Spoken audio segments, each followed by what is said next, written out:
All right, my friends, welcome to Trending. Today's another special Friday edition. And I guess we wish you Merry Christmas, Happy New Year, all the things. We're almost on New Year's. We just wrapped up a great Christmas time. So thank you so much for spending time with us. Joe is at home. We're both at home today. So, Joe, greetings from the West Side. Hey man, greetings from the east side. The sun just passed over. So Nice. Love it. yeah, dude. Okay, well, we got a lot to talk about. Let's just dive right into it. So at the end of the year, we tried to do a couple kind of fun extra things. We had our special guest Santa Claus last week. That was a lot of fun.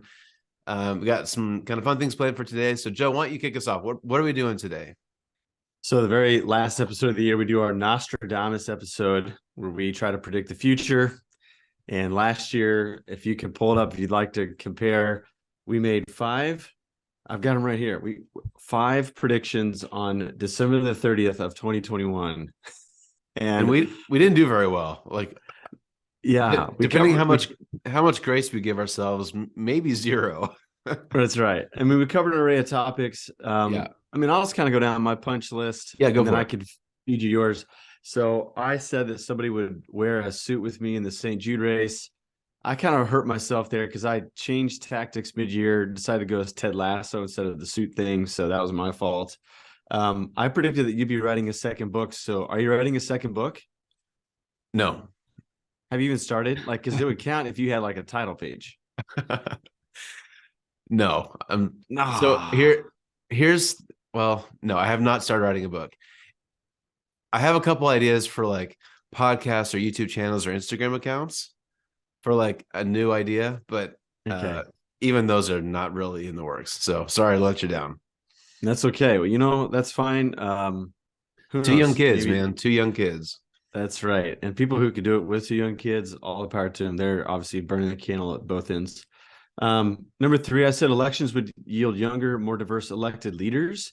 And I think that's true. I That's just did true. like just a really, I mean, it all depends on your label of diversity. What does that mean? But we did have the first Gen Z member of Congress elected. Yep.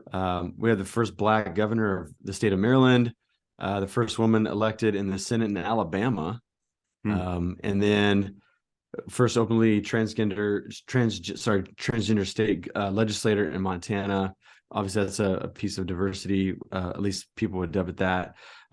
We had more women governor officials, more Black people to the Senate, and more LGBTQ people nominated to the House in history. I also looked up like our electorate got more diverse. 8 million new people entered into the electorate.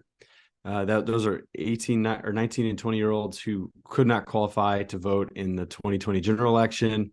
Hmm. And out of that voting block, almost half of that voting block is our non-white voters. And so it's just, I think, as we continue to get older and more people enter into the electorate, it's getting more diverse, and I think more diverse candidates coming up. So anyways, I guess that can count as one, but I think that's kind of low hanging fruit, to be honest. So I shouldn't be too impressed by that. No, you got that one. Um, You got that one. We'll give you all one. right. This one was like vague, so maybe it's hard to measure, but more churches would utilize online platform for ministry, like a true hybrid model. I think that's the case. Like people are meeting back in person. I think there's only a few spots in the country where they're still taking precautions, mitigating COVID-19. But along the way, just to kind of plug this, I found this, I guess you can call it like a online platform called Alter that churches are using, which actually enhances connection through online ministry, is kind of better than Zoom. Hmm. And so I feel like churches are going to continue to use it because people do find true vital connection online. And so I think that we'll continue to see that. So you might be able to say maybe a half of a point for that, because I think that was also low hanging fruit. And then I predicted that the San Francisco Giants would win the World Series. They did not. The Houston Astros did. Hmm. I was not following the hot stove trades for the Giants when I made the predictions last year, and they traded away some important pieces. So I'm a little more attentive on this year's prediction of World Series. So those are my five. So maybe 1.5 out of 5.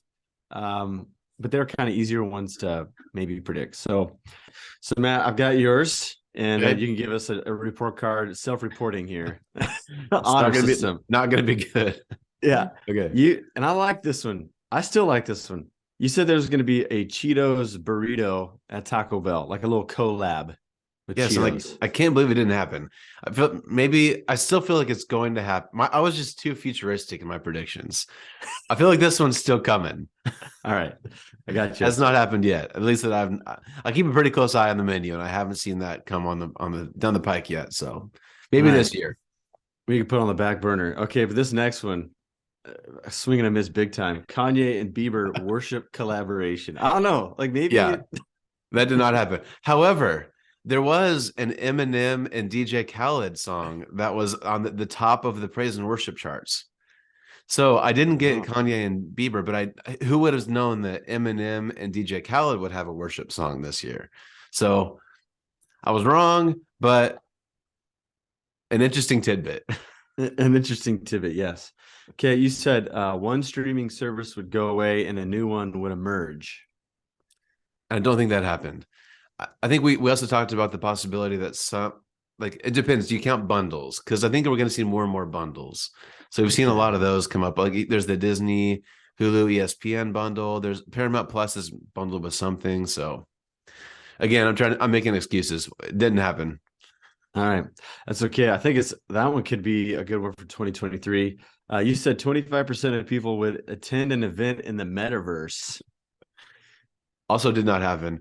But I do feel like it was the birth year of the metaverse. I think we will look back on last year as the year that it kind of really broke into the mainstream. So All right. got the heart, but not the letter. There you go. And then last but not least, merging of meal plan services and local grocery stores. Did you ever hear of a story of that happening? No, I don't think so. I think there's something similar things do exist, but it wasn't the like breakout hit that I thought it would be. So I think it's safe to say I was 0 for 5. I mean, if you give me a couple like fourth points, maybe I got like a half out of 5. Yeah, but I feel like your predictions were gutsy. So like you were falling with style, And to I quote still think, Buzz Lightyear. yes. I wonder if it's possible that all 5 still might happen. I was just too bold with the timeline. That's what I'm going to say anyway. Yeah. Yeah, because I think the grocery thing could have happened if maybe like because rising grocery costs, I think maybe they're too nervous to make like too big of a move. Yeah. But as maybe the inflation gets tamed in, a little bit, maybe there's a movement on that this year. Like I think maybe your 2021 predictions could be good 2022 into 2023 predictions. I don't know. I still think all those things will happen eventually. So we'll see. I All right. stand by my All predictions, right. even though I was terribly wrong. All right. Sounds good. All right. So this year we got to make some predictions. Yep. And this year we decided offline that we would only do 3 instead of 5, which I think is a bad move. And here's why. I think Nostradamus got it right because he made so many predictions. Like he was only right 1% of the time, but those were biggies. Yeah. And so I feel like we're making it tougher on ourselves this year, even though we performed so poorly last year. Yeah. So True. take it for what you will there. So, and I don't know. I think you and I talked offline about maybe trying to keep into categories. I picked my categories. You didn't have to stay into these categories. Mhm. My categories are a sports pick, a culture-ish idea, and then like a church and faith adjacent type of prediction. Yes. So I have those 3 as well. Mine are a little okay. loose, but they fit in those categories. And we will allow. So I guess what we could do then, instead of like you going through yours, me going through mine, like we'll just go a category at a time. I like it. Kick us off. What's your first All one? right, so we'll do sports first. Okay. And I'm gonna lay up here and make like a kind of an easier pick for World Series. The New York Mets are like they're going all in, they're pushing all the chips in the middle. They just signed Verlander. Their starting pitching rotation is going to be filthy. They got big bats. So I'm going to go with the Mets winning the World Series. I don't know who they're going to play against, but if it was like a Yankees-Mets World Series, that could be a cool thing. So anyways, I'm picking the Mets. Okay. Wow. All right. I know nothing about baseball, so I am shocked just because I don't know anything about what's going on. So, okay. Feels bold, but I'll take it. All right. So what do you got? Okay, speaking of bold predictions, this is another one that I think will happen eventually, but I might be a little premature for this next year. Okay. And it might shock you. Okay, and you might be kind of sad by this. I think eventually and possibly next year, soccer will overtake hockey as the number 4 sport in America. Okay. Here's some rationale. I got some facts, and for all of these, I got some facts and figures. I came prepared. I got notes. All Okay. right. So right now, depending on, there's a couple like lists that show hockey and soccer are really pretty close. Like it's pretty much NFL, MLB, and NBA. Like those are the pretty consensus top three sports leagues. But then MLS and NHL are pretty close. Like they're vying for number four. When you talk about viewing numbers, revenue, all, just when they take all that into account, those are pretty close. So so there's a lot of rumors that Messi, the superstar, the soccer superstar, might be coming to Miami to play. And right now, I'm not a soccer fan. Like I have no chips in this fight. I don't really care about soccer, but like as a sports fan, I can't tell you one MLS player. There's no superstar, right? If Messi comes to Miami, he's got David Beckham there to kind of be his kind of attention grabbing buddy. They can go to the nightclubs together and make hoopla. So if Messi comes to Miami, the World Cup is coming to the US in 2026, including Kansas City. There's going to be World Cup games in Kansas City, which is a pretty big deal. It's kind of just unique timing as we're recording this. Yesterday, the legend Pele passed away, so he's kind of in the news in the zeitgeist. And I listened to an interesting podcast with Wayne Gretzky, the hockey great, right? And he reminisced about in the 90s how the Mighty Duck movies helped boost the popularity of hockey in the US, right? Season 3 of Ted Lasso's coming out. I feel like they might get a Lasso bump. And I just feel like there's obviously soccer is huge in Europe. America's usually a few years behind Europe. I know it's been a thing for a long time. Anyway, I think there's enough things in the zeitgeist. Soccer might get a bump this year, and eventually I think it'll overtake hockey as US number 4 sport.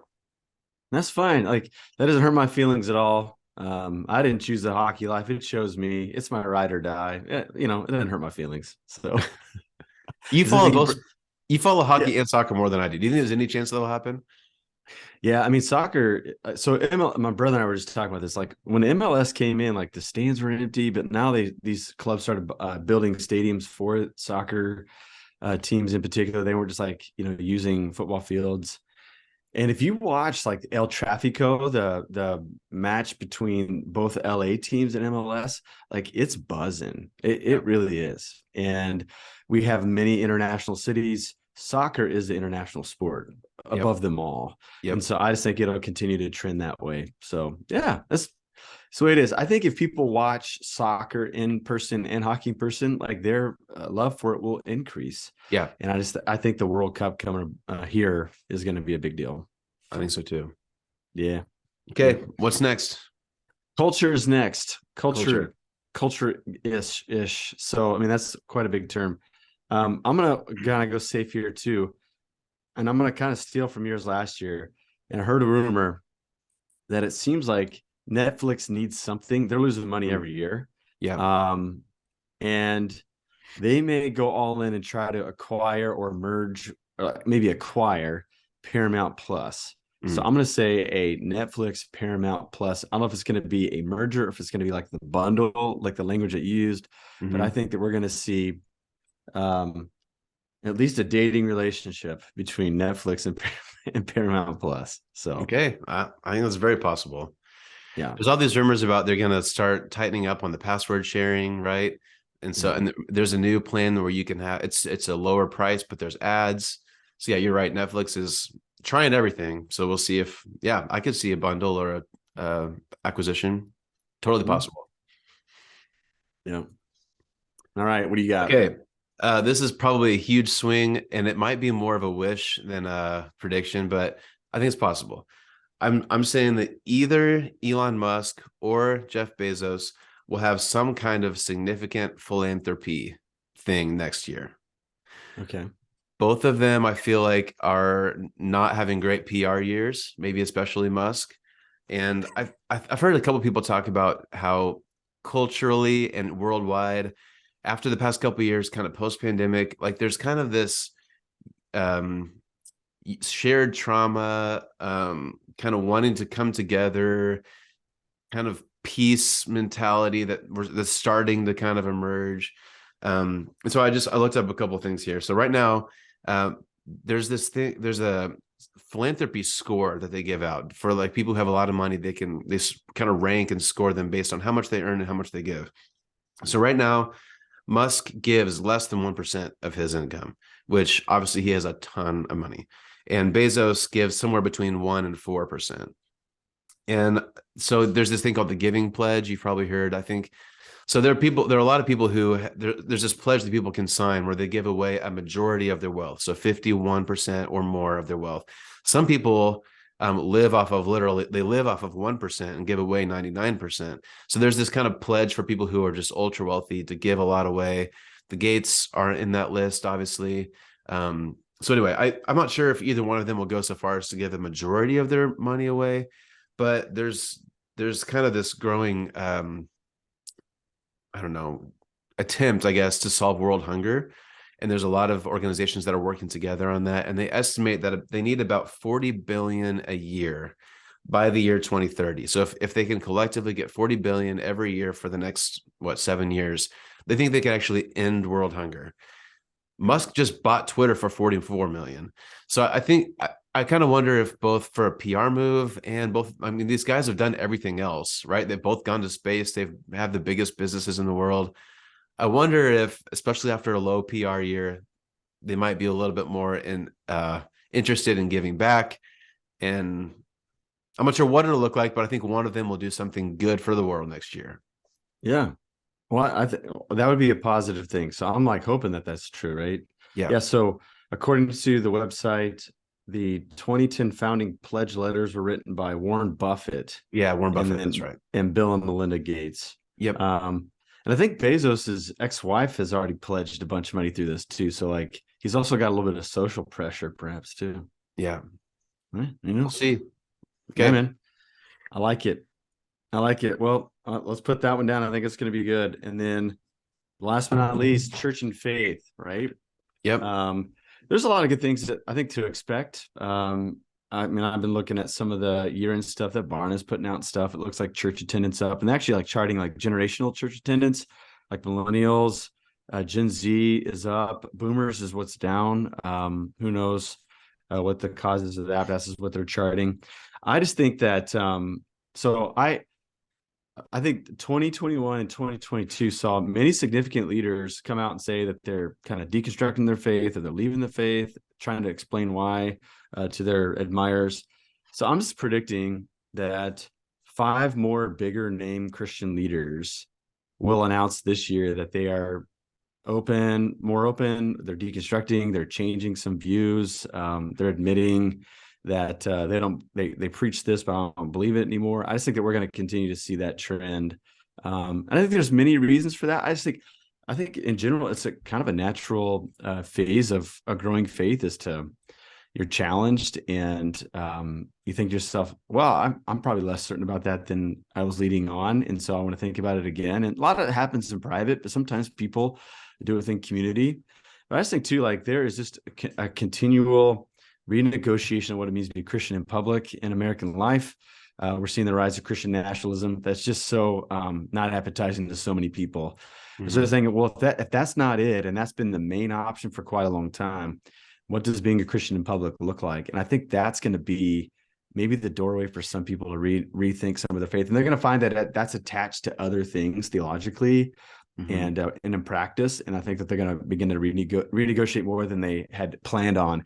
And so I think some of them are going to say, you know what, I think it's time for me to like be more open about some of these things that I find I hold less tightly, hold more loosely, or things that I'm letting go altogether. So I'm thinking 5, and I'll keep track because we got a year from now, we're going to be on this thing together. So I'll try to keep a list of 5 so we can have them ready, but that's going to be my prediction. Just 5 people. I think it could be more than that, but I think it's in the air. And so I think that's what I'm going to land on for today. I think it's totally possible. And I think it's also good to, I like how you framed it, that's often a part of the maturing process, right? Like deconstruction has a negative connotation, but what that means is you're intentionally learning, right? And so maybe things weren't exactly how you always thought they were, and that, maybe scary or bad or whatever, but it's a journey, right? And so I think that's it's good. So all right, that's my third one, man. Tell me your third one. Okay. So mine's a bigger than faith, but this is actually one I'm excited to talk about. And I think it's going to be a big one for this year. So I think I said last year was the year of the metaverse, right? This year, I think it's going to be the year of AI. There have been a lot of AI breakthroughs this year, and some of them actually, I think, have implications for the church. So even in the past like month, Joe, I don't know if you've been following this at all, but there's been things like the Dolly app and Chat GDP. Do either of those mean anything to you, Joe? Do you know what I'm talking about? No, I'll have to go look at them now. Yeah.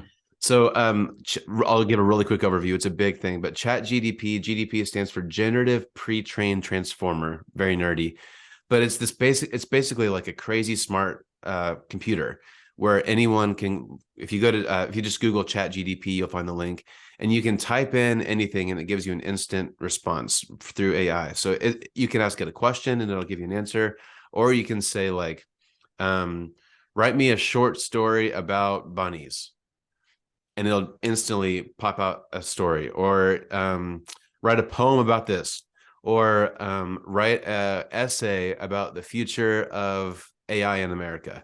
Boom, it pops out. So it's just this crazy smart computer that's always learning. It's real time, updating itself on information, and it's pretty astounding what it can do. I've been kind of playing with it this week, past couple weeks, because it's a big thing in tech media world. Some people are really scared of it, which I understand. It is kind of scary how powerful it is, but I think there's also a lot of really cool uses for it. So maybe, I'm sure it'll pop up this year. So maybe sometime you and I can do kind of a deeper dive on it, because I think it's really interesting. So put a pin in that. Dolly, DALLE, is another new app where you can type in a prompt and it'll generate images. So you can say, a monkey at the zoo eating pizza, and it'll pop out instantly five or six options, and they're like amazing. Like some of them are really realistic, some of them are more like artistic, kind of painting looking. You can even say, I want an oil painting of a monkey at the zoo eating pizza, and it'll spit out oil paintings. And again, it's instant, it's AI, and all of this has happened in like a couple months. Like it's grown immensely and just very quickly. So with the church, I think we've talked before about Kerry Newhoff. He did a thing on how those things will affect the church, because here's what's crazy, Joe. I think by even early next year, I think it's very possible you, Joe, could say, write a 5-point sermon about Matthew 5 in Chat GDP, and it'll crank out a sermon for you. We could say, make a sermon graphic that looks like Jesus on the Mount. Boom, it'll kick out. And there's people have heard about deep fakes, right? So like if we uploaded, Joe, if we uploaded 20 videos of you preaching, it could probably spit out a deep fake of you preaching. And there's even some crazy things there's some podcast apps now where you can, if it has enough samples of your voice, you can type out something and it'll read it in your voice if there's enough stuff. So it's very possible, Joe, this year, an AI, like I could create a sermon as you, and it would probably look pretty realistic soon. I think we should do that. Like if we feel like by the end of the year, I think we should just let it go and like see what happens, and like let the trending audience try to like discern if it's me or not. It's pretty crazy what's going to be happening this year. This is going to be the year of AI, I think. And so I think there's some cool ways that the church can use this. Like a lot of people are saying it's not a replacement, it's a tool, right? So this isn't replacing scholarship. This isn't replacing artistry. It's a tool that these people can use as they're preparing. But more and more people are going to be using this. And I also think it's just important for the church to talk about this, right? Mm-hmm. Like not only can we possibly use it as a tool, but like how far do we let AI and tech take over our lives, especially with faith? Like when we start talking about sermons and prayers, and how much is any of that okay to be computer generated? And like, what does that all mean for faith? Like, I think this year, those kinds of conversations are going to be really important. Yeah. And I heard it, like you kind of reminded me of a podcast I was listening to. Like there's an app called Replica where you can actually have an AI friend. Like you pay a monthly subscription. Wow. And through a chat format, it can actually develop a personality, someone who's like attending to your needs, and someone who's focused on nourishing encouragement to you. And I'm just thinking, like, wow, like these are things that we should be getting in spades within human community. There's obviously a vacuum for it, and so people Mhm. are seeing it as an opportunity to create something that sure, to like try to, I don't know, elevate human experience, but they're also using it for marketing because they want to like make money off it and stuff like that too. And so I just Yeah. think it shouldn't be like a thing that we should like browbeat from the church, but maybe we should say, hey, like this should be like a maybe prophetic word to us that we are lacking in some significant areas that seem to be easy things that we should be doing, and we're falling down on it too, and the world's craving it. Like this could be a good opportunity for us to double down on who we've been historically, and Yeah. try to figure out how to nourish the world around us so that AI doesn't have to stand in the gap for us. Yep. Anyways, It's totally wow, that's true. crazy. And I just like the AI stuff is coming, right? So I just hope that there are Christian leaders, Christian thinkers who are a part of this conversation. So we're not behind playing catch up, and then all of a sudden we're not sure what to do with this tech. Like we need to be talking about it now because it's here. So anyway, Yeah, again, I don't mean to scare people. I think there's cool, really good things about it, but it's worth investigating for sure. yeah, yeah. Well, that's a good Okay. that's a good prediction, man. I think it's good. Well, I'll type these up, and we'll keep them. Sister Jean bobblehead on the office shelf. We'll keep watch over them so we don't lose them. And Okay. then a year from now, we'll like keep our score again, just to be open and honest about if our skills are getting any better or not. Yes. Feel like we have a thinner margin here because it's only 3 instead of 5 guesses. So, anyways, Yeah. We'll see. But I think we went a little safer this year. I don't know. Maybe not safer, but we'll see. You never know. older, wiser. Maybe that's what's going on here. Yes. All right, man. Well, hey, it's the new year. We've got one worship service this Sunday. It's at 10:30 once again, since it's a holiday. So we hope that you join us, man. I had no idea what type of attendance or crowd we'd have on Christmas Day, but it was banging. It was buzzing, to use a hockey term. It was buzzing last week. So I imagine we could have a nice big crowd again. And so if you're in town, join us for worship. We're going to start a Psalms sermon series that we'll be kind of going in and out of throughout all of 2023 under Brent's leadership. And so he'll open up the book of Psalms this Sunday. So I'm eager for it. So it'll be good. Yeah, it'll be good. I'm looking forward to it too. So hopefully we'll see you there, and we'll be back, I guess, next week for another. We'll try to go back to normal next week for a normal top 5 Google training topics. So, Yeah, all right. Thanks absolutely. for watching. Merry Christmas. Happy New Year. We'll see you next time. See you next time.